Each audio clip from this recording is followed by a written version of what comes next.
There's certain threats that stop these plant material from becoming trees in the first place. Often fire, roaming livestock, cultivation, cutting for fuel wood and building purposes. If we can influence those threats, then trees have a chance to regrow. If you convince enough people, enough communities, you can have a landscape level transformation.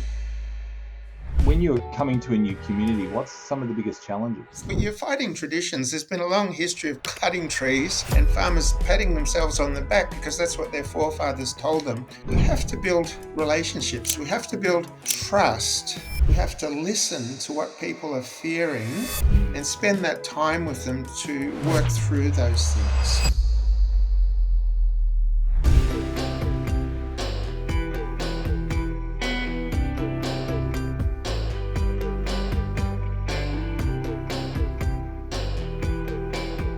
Well, it's great to have you on the podcast, Tony.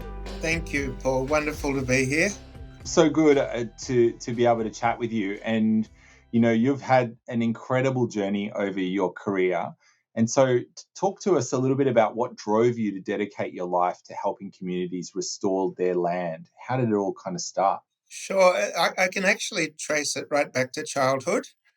And I grew up in a beautiful part of Victoria, northeast Victoria. The hills, the trees, the mountain streams, that was my playground.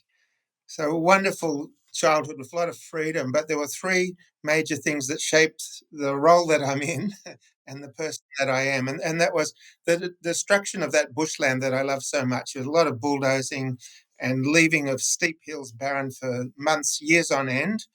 And even as a child, just didn't add up. And I was quite angry at the short-term thinking of getting gain with such destruction alongside it.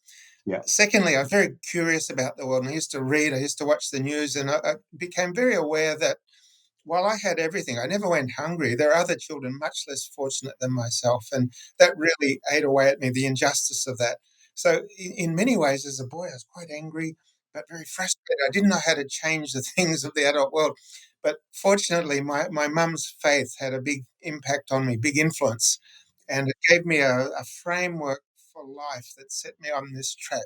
So I didn't know how to change adults, but I had this secret power, and I said a little boy's prayer: please use me somehow, somewhere to make a difference. And for me, that kick-started this journey that I'm on, and I've tried to be faithful to that prayer ever since. It's amazing. That work has found you at World Vision, and you've been there at World Vision since 1999, Yes. which is quite a while. And how has your role changed over that time? Where did you start, and where are you working now? So in 99, I joined the Africa team as a program officer, and you had to be a jack of all trades. So it was actually very good for me to get to know the organization and how things work, but extremely frustrating because I had this vision and this passion to see this method of restoration, farmer-managed natural regeneration, spread across the world. So that was my initial role as a program officer doing all sorts of jobs. That morphed into around 2010 or 11. I became a technical advisor, and my main role was helping to put together projects for food security and land restoration. And it was during that period that I also had the freedom to start visiting countries and running workshops teaching these methods at the farmer and community level. I continued in that role till about 2017 or so. And today, as Principal Climate Action Advisor, I'm more the spokesperson of this, what's become a global movement for land restoration using farmer managed natural regeneration. So I speak to government policy people, other non government organizations, media, and so on, talking about the benefits and the impacts of this approach. Amazing. And so you mentioned farmer managed natural regeneration, sometimes called FMNR.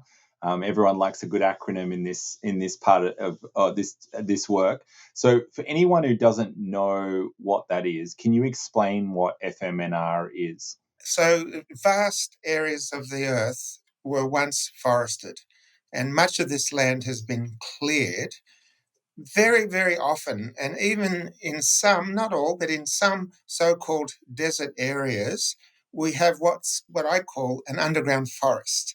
And it exists in the form sometimes of living tree stumps with the ability to sprout, sometimes even remnant bits of root with that same capacity. And very, very often there are hardy but dormant tree seeds in the soils of these past forested lands. And so the method FMNR simply involves finding and selecting those what look like bushes and little germinated weeds. They're actually trees. Finding them, select the ones that you want. There might be some pruning and thinning involved, then protecting them. There's certain threats that stop this plant material from becoming trees in the first place. Often fire, roaming livestock, cultivation, and certainly in much of the third world, cutting for fuel wood and building purposes. If we can influence those threats and reduce or eliminate them, then the trees have a chance to regrow. So at its simplest form, and it's very straightforward, it's a tree regeneration method. Where it gets exciting is it's also a development method, and it involves mindset change. At its core, why aren't these trees regrowing themselves? Well, it's human behavior. And if we can influence what people believe about trees and how they treat them, then it changes the whole dynamic. And it's about empowerment and enabling people to benefit from the natural resources at their disposal. And why I think that's exciting is if you convince enough people, enough communities, you can have a landscape level transformation, a nationwide level transformation, and even what my ambition, a global, a worldwide level restoration. Yeah, no, amazing. And so it's working with the what's already there and then helping people's mindsets shift in such a way that they can then manage that and really allow it to flourish. Yes, yes. Probably 95% of my time is not technical, trees and biology and all. 95% of my time is on mindset change, re-greening that space in between the ears. Yeah, no, it's so important. So in Niger, FMNR has seen over 6 million hectares of degraded land rehabilitated. What does that look like for families, for communities? What was before and after? I guess what's this new regeneration? I guess. Definitely. And having that before is very important for understanding the impact today. I arrived in Niger Republic in 1980. The landscape that was before me was at the point of ecological collapse, Well, barely able to support life. Even though, and I was 24 years old then, even though in my lifetime, this had been a biodiverse dryland forest with lots of wildlife, with permanent springs, and with fertile farms in the clearings. 2 short decades, it had been brought to its knees, unable to support life. And so, what does that mean practically? Well, women walking for 4 hours every second day to look for firewood. When there's simply none left in the landscape, they would resort to burning straw, cow manure, goat pellets. That was the level of desperation. Water tables dropping, and women having to sleep at night on the edge of the well, waiting for their buckets to fill up. Men, when there was a shortage of food, because with the loss of the trees, there are stronger winds, higher temperatures, loss of organic matter. So, drought and loss of soil fertility meant more regular hunger and food insecurity. And so often the men and the young boys were away in neighboring cities and neighboring countries looking for work and money to send home. So it's quite a picture of desperation, hunger, poverty, sometimes conflict, and sometimes displacement. Contrast that today. What was the impact of this 6 million hectares of restoration? We still get drought, we still get bad weather events, but having trees in the landscape, people are much more likely to harvest something from their crops and animals because of a better microclimate, and more fertile soils with greater capacity to hold water and Yeah. slowly release it during drought. The trees themselves become an economic and a food security factor because we can now sell firewood and timber, and we have wild food harvests and fodder and traditional medicines, things we can consume and or sell, and so on and so forth. The water table in many places has recharged. It's hard to know where to stop because the impact has been so significant. And one study, just to finish off, one study, it's estimated that Nigerian farmers grow an additional 500,000 tons of grain every year without irrigation, without fertilizer or improved seed. If you have the money, if you have the resources, good and well, you can do even better. But this is done simply by virtue of the fact that today we now work with nature instead of fighting it and destroying it and then wondering why on earth we're hungry.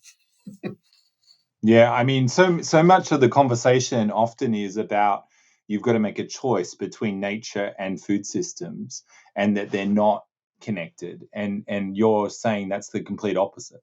Exactly. Working with the flow of nature is much more beneficial than trying to force it into our mold and then be surprised at why it's not having an impact.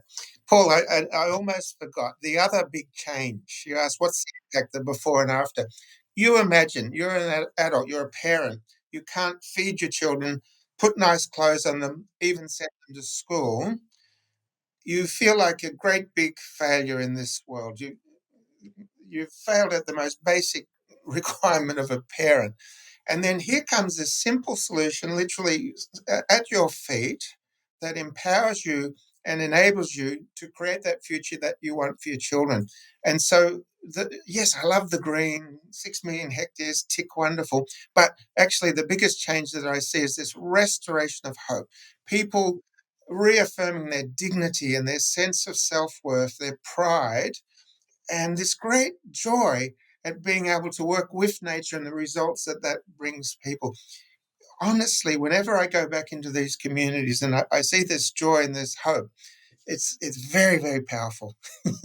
Yeah, no, I can tell just from your face the power of that. What's some of the biggest challenges you face when introducing this kind of approach, given how successful it is? When you're coming to a new community, what's some of the biggest challenges? Definitely. So, you're fighting traditions. There's been a long history of cutting trees and farmers patting themselves on the back because that's what their forefathers told them. That's what a good farmer does.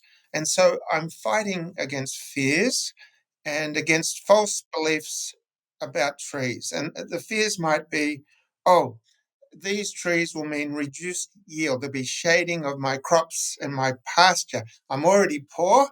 Tony's trying to make me even poorer. So, how do you counter that? It sometimes takes time. And I think this is often a missing ingredient in our development thinking. We have to build relationships, we have to build trust, we have to listen to what people are fearing and spend that time with them to work through those things. People have false beliefs, so they believe trees take forever to grow. I'm hungry today. How could I wait 15 years to get a benefit from this? It just takes too long. Again, need to build that trust and acknowledge people's fears, but invite them, encourage them to come on this journey of discovery. Would you be willing to experiment with me, not on your whole land? People are risk averse, understandably. Let's try it on a small area of your land and we'll see if that works for you. Fortunately, this thing works really quickly and people start to get benefits even in year one. And by that time, usually I don't need to push very hard. Another factor which I don't think I have the full answer to, but often there are vested interests, there are powerful people who want all of the resources for themselves. And there's no simple answer to that except to keep persevering, to try every avenue, and to try and use logic to show it's a win-win for everyone if we restore the environment.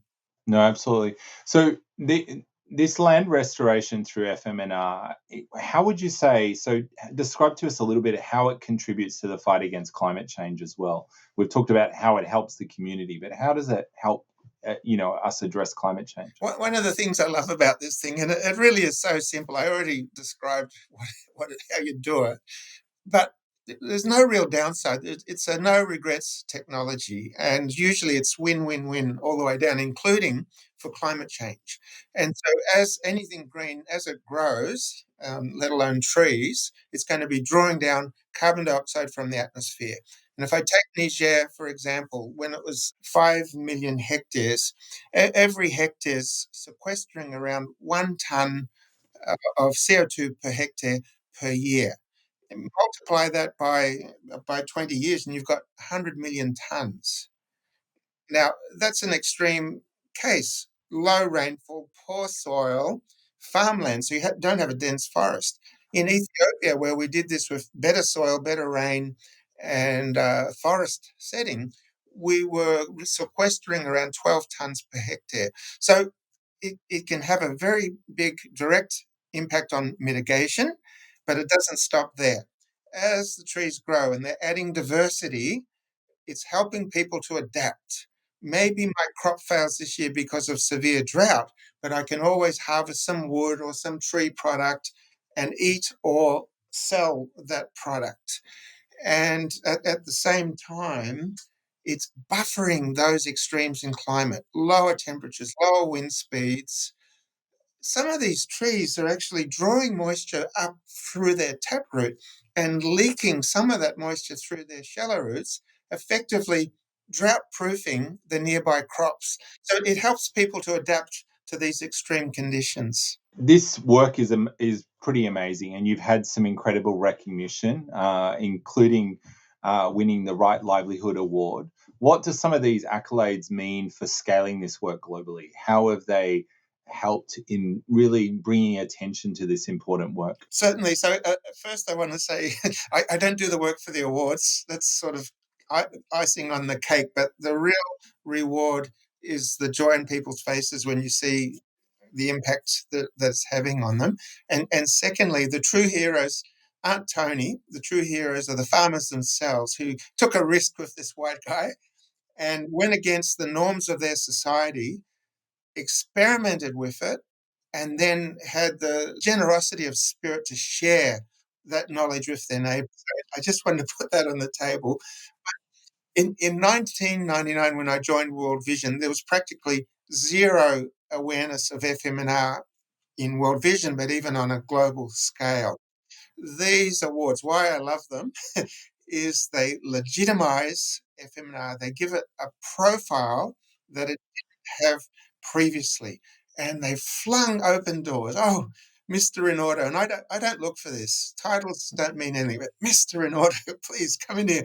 Opened doors. EU, UN, donors, other NGOs, World Vision itself.